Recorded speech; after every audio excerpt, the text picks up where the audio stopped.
Ciao amici di Surfcasting TV, siamo qui in una ventosa e fresca giornata di fine marzo per questa battuta di pesca. Siamo in una spiaggia ligure a Malpasso, una delle più belle, più scenografiche spiagge liguri con una massicciata calcareo-granitica tutta di contorno.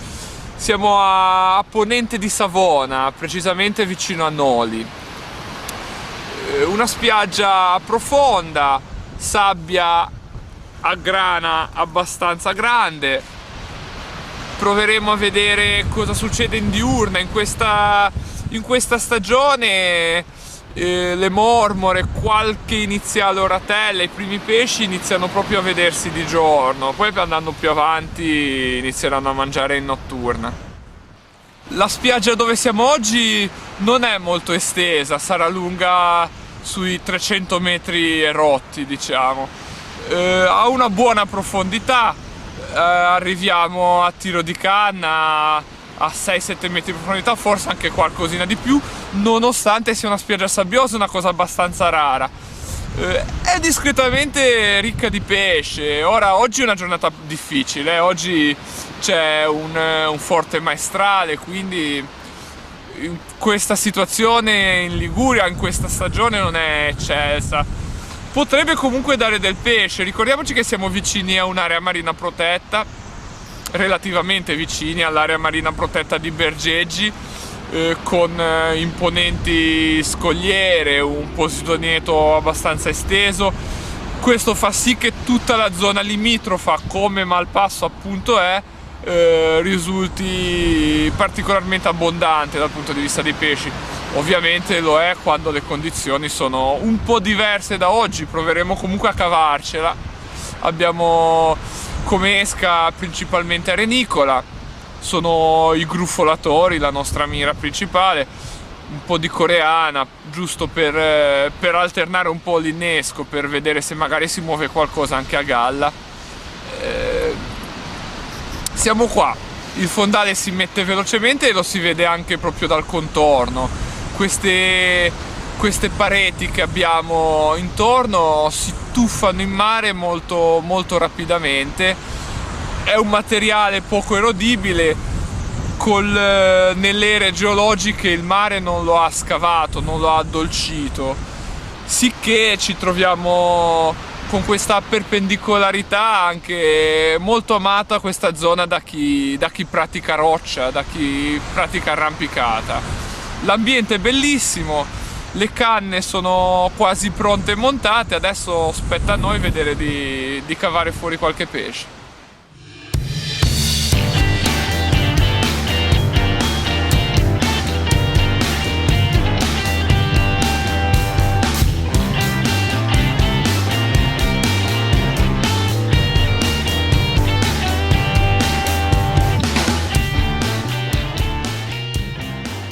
Contrariamente alle attese, qua ci sono 20 nodi di vento, una situazione davvero difficile.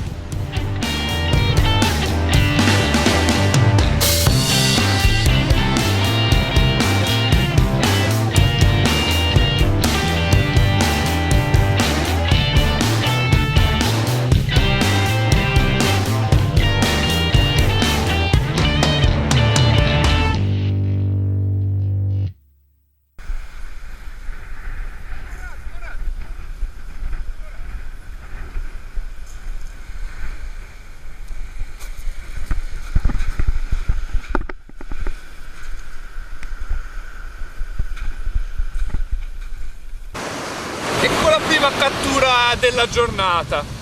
L'avevamo detto, è una situazione difficilissima, maestrale forte, ma pomeriggio di fine marzo, freddo, ma Malpasso una spiaggia che rende, unita alla tecnica giusta, qualche cattura può regalarla.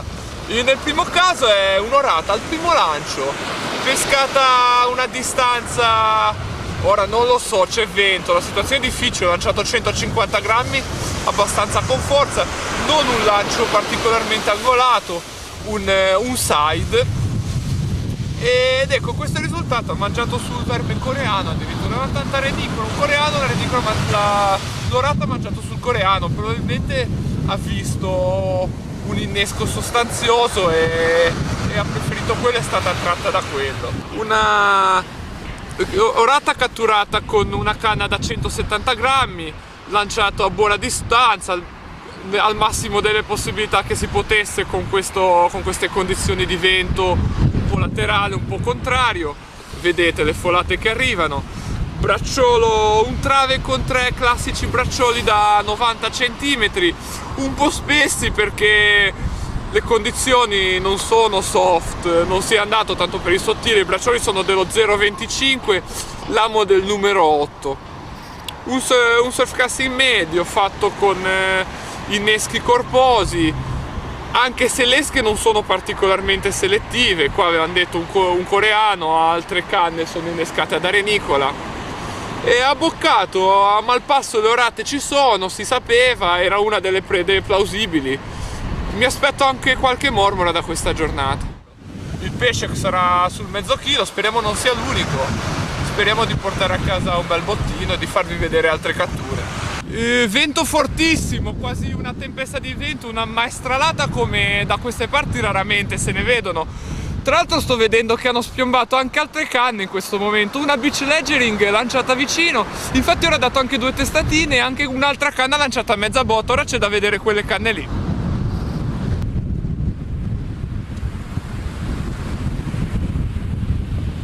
Siamo qua sempre in mezzo al vento, sempre più forte, sembra ci sia un altro pesce qua. Sì, sulla Diablada 150, un altro pesce.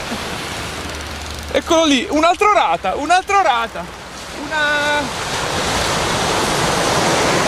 compagna della precedente, di nuovo sull'amo di mezzo, oltretutto si sono accavallate queste 2 lenze. Ora cercheremo di sistemarle. Eccola qua. Un'altra orata grossa circa come quella di prima, probabilmente è un branco che sta passando. Ha boccato su quest'altra canna, una canna Diablada 150, una canna da gara da mezza botta, una canna da usare coi 100-125 grammi. E infatti avevo 110 grammi lanciati sopra la testa, sarò stato sugli 80 metri. Quindi un'altra orata, ma un po' più vicina rispetto a quella precedente. Sembra che l'attività sia buona, vediamo se riusciremo a catturarne altre. L'impostazione è identica a quella di prima, sempre, forse il bracciolo leggermente più corto, qua sarà un'ottantina di centimetri. Comunque sempre un trave sui 2 metri, 2,20 metri, bracciolo del 25 modellotto.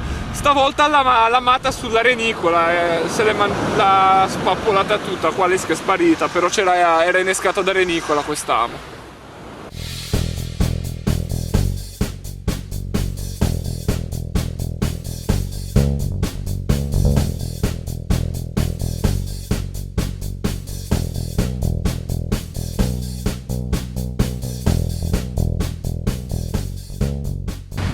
Stavolta non abbiamo visto avvisaglie sulla canna, sulla Powerhead 170 lanciata un po' più lontano. Procediamo comunque come ovvio a un controllo dell'esca.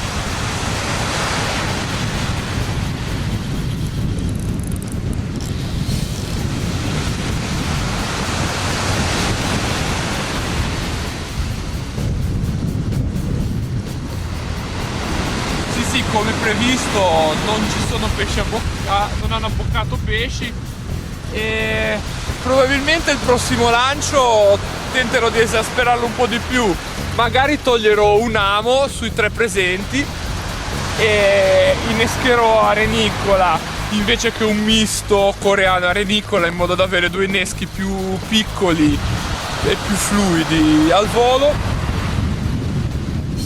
E proverò il lancio ground, proverò ad angolare al massimo e a vedere la distanza che riuscirò a raggiungere, comunque in una condizione estrema di vento, e non sarà facile ottenere con un lancio così angolato un lancio che sia anche dritto. Ci proveremo a spremere al massimo la Powerhead 170.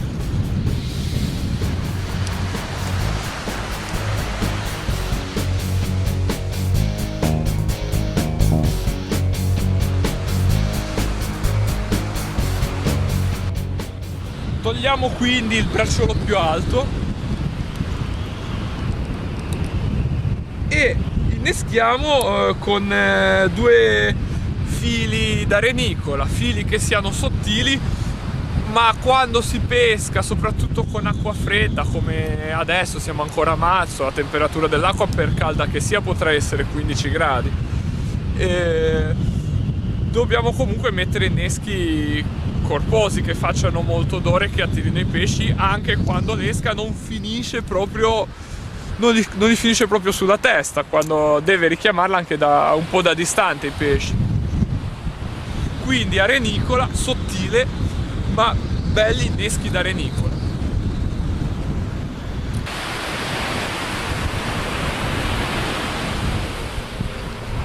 Vedete, questo qua sarà un singolo innesco, facciamolo bello abbondante. Il richiamo del pesce è importante, il pesce non è moltissimo, siamo riusciti a catturare 2 orate, ma ci aspettiamo magari di vedere ancora qualcos'altro. Vedete, come sempre la renicola si innesca con l'ago, si pianta l'amo, poi si mette in tensione e si fa scorrere sul bracciolo. Ora vado a prendere un'altra gamba, come si dice in gergo, sarebbe un altro verme di arenicola, e innesco sul bracciolo basso.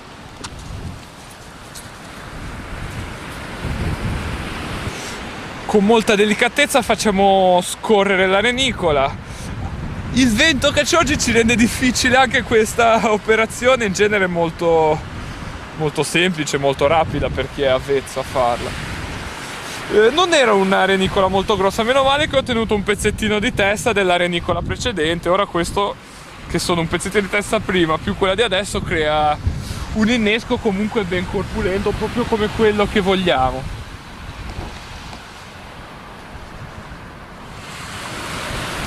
L'amo, come per tutta la pescata di oggi, è un amo dell'8 su un bracciolo del 25.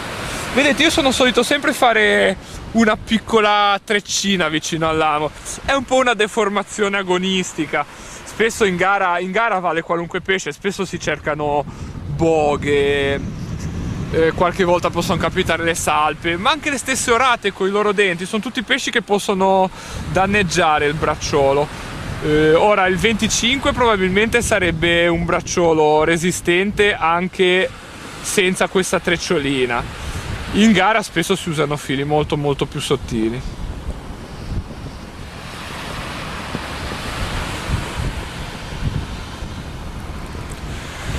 Ecco qua, ora i 2 braccioli sono pronti. Lancerò in ground, vediamo di raggiungere la massima distanza possibile, o meglio la mia massima distanza possibile, e vediamo se più in là rispetto a dove abbiamo lanciato finora ci si muove ancora qualcosa, perché dopo le prime 2 orate prese in rapida successione, poi le abboccate non se ne sono praticamente più viste, qualche esca appena un po' mangiucchiata, ma probabilmente si trattava proprio di minutaglia.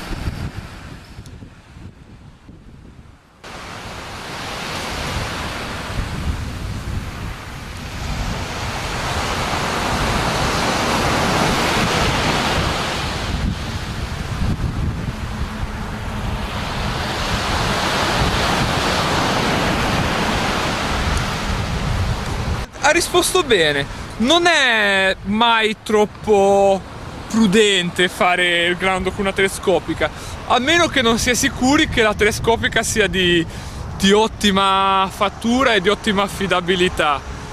In passato con qualche utente di Surfcasting TV c'è stata un po' qualche diatriba magari su questo argomento.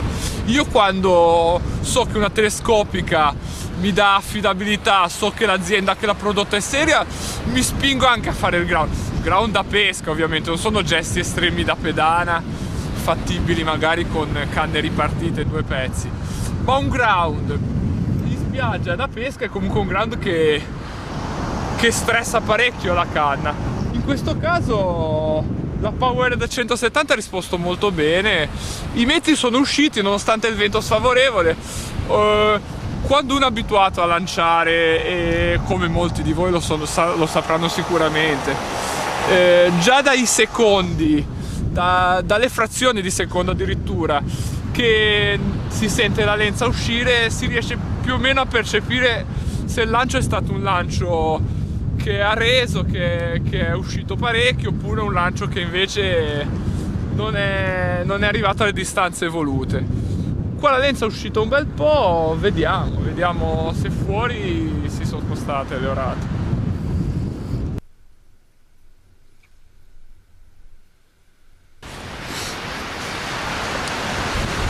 Posiamo la canna in attesa, non sul picchetto, che questo vento non farebbe altro che farcela ribaltare, la mettiamo così molto inclinata, lenza in bando.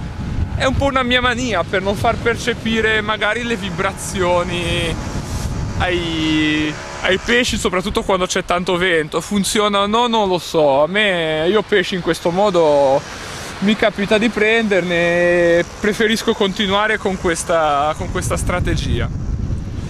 Sono le ultime battute di questa giornata che è stata un po' spossante. Si era partiti che non sembrava fosse così estremo il tempo. Già venendo qua avevo visto la situazione com'era, pensando magari che con le ore sarebbe calato il vento. Non è calato per niente, anzi forse addirittura aumentato. Siamo ancora qui, vediamo se questi ultimi lanci ci daranno qualche frutto. L'ultimo recupero della difficile giornata. Non c'è niente attaccato, probabilmente neanche più in lontananza ci sono pesci. Il branco l'abbiamo sfruttato, appena c'era abbiamo fatto 2 catture, dopodiché è finita l'attività totalmente. Siamo di giorno a marzo, quindi è normale una situazione del genere. Eccolo qua, il piombo arriva e niente, siamo pronti per smontare anche quest'ultima canna. E ci vediamo alla prossima.